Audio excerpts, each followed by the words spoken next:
غيري نظرتك لبيتك ولنفسك ولحياتك. النهاردة الفكرة 24 من 30 فكرة ل30 يوم سعادة. كان في بنت اتولدت بعين صغيرة جدا لدرجة انها ما كانتش بتشوف بيها، والعين التانية كانت ضعيفة قوي، يعني كانت يدوب بتقدر تمشي.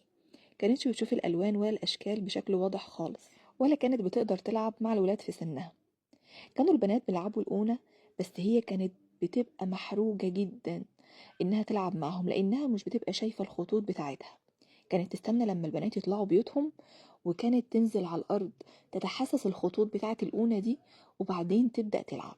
كبرت البنت دي وبقت كاتبة ومعلمة، بس نظرها برضو ضعيف جدا. وفي يوم من الأيام، بعد ما بقى عندها 60 سنة، اتصل بيها دكتور وقال إنها ممكن تعمل عملية في عينها لنظرها ضعيف عشان يحسن الرؤية بتاعتها. فرحت جدا وراحت جري عملت العملية. عملية في عين واحدة، عين واحدة بقت بتشوف كويس، أما العين التانية فمش بتشوف بيها تماما. بتوصف بقى اللحظات الأولى اللي دخلت فيها المطبخ بتاعها بعد ما عملت العملية، والحمد لله العملية نجحت وبقت بتشوف كويس بعينها.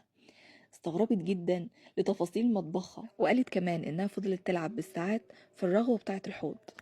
رغم إنها فضلت ل60 سنة تغسل الأطباق، ما كانتش بتعرف أصلا إن في رغوة. انا عاوزاك انت كمان تبصي لنفسك ولحياتك ولكل النعم اللي في حياتك بعين الست دي. تخيلي كده انك عملتي عملية النهاردة، هتبصي لبيتك ازاي؟ هتشوفي تفاصيله ازاي؟ حاولي تبصي له كأنك أول مرة تشوفيه. حاولي بصي للنعم، ادخليه كأنك عروسة جديدة. صلحي أي حاجة أفسدتها العروسة القديمة، تخلصي من كركبتها. ضعي قواعد هي تهونت فيها، رتبي أولويات هي تغافلت عنها. ابدأي من جديد، لسه في فرصة تعيشي سعيدة. كل يوم ربنا بيديكي فرصة.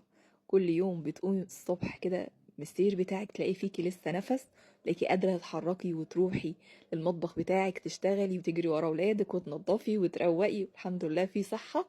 احمدي ربنا، احمدي ربنا على النعمة، احمدي ربنا على نعمة البيت ونعمة السقف. احمدي ربنا على نعمة الفرصة اللي ربنا عطاها لك. الفرصة دي حسني علاقتك بنفسك، حسني علاقتك بولادك، حسني علاقتك بزوجك، حسني علاقتك بربنا وعلاقتك ببيتك. تستاهلي تعيشي سعيدة.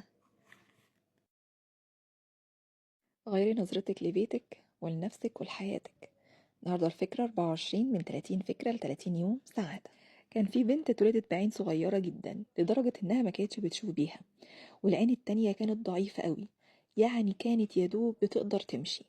كانتش بتشوف الألوان ولا الأشكال بشكل واضح خالص، ولا كانت بتقدر تلعب مع الولاد في سنها. كانوا البنات بيلعبوا الأونة، بس هي كانت بتبقى محروجة جدا إنها تلعب معهم لأنها مش بتبقى شايفة الخطوط بتاعتها. كانت تستنى لما البنات يطلعوا بيوتهم، وكانت تنزل على الأرض تتحسس الخطوط بتاعة الأونة دي، وبعدين تبدأ تلعب. كبرت البنت دي وبقت كاتبة ومعلمة، بس نظرها برضو ضعيف جدا. وفي يوم من الأيام، بعد ما بقى عندها 60 سنة، اتصل بيها دكتور وقال إنها ممكن تعمل عملية في عينها لنظرها ضعيف عشان يحسن الرؤية بتاعتها. فرحت جدا وراحت جري عملت العملية. عملية في عين واحدة، عين واحدة بقت بتشوف كويس، أما العين التانية فمش بتشوف بيها تماما.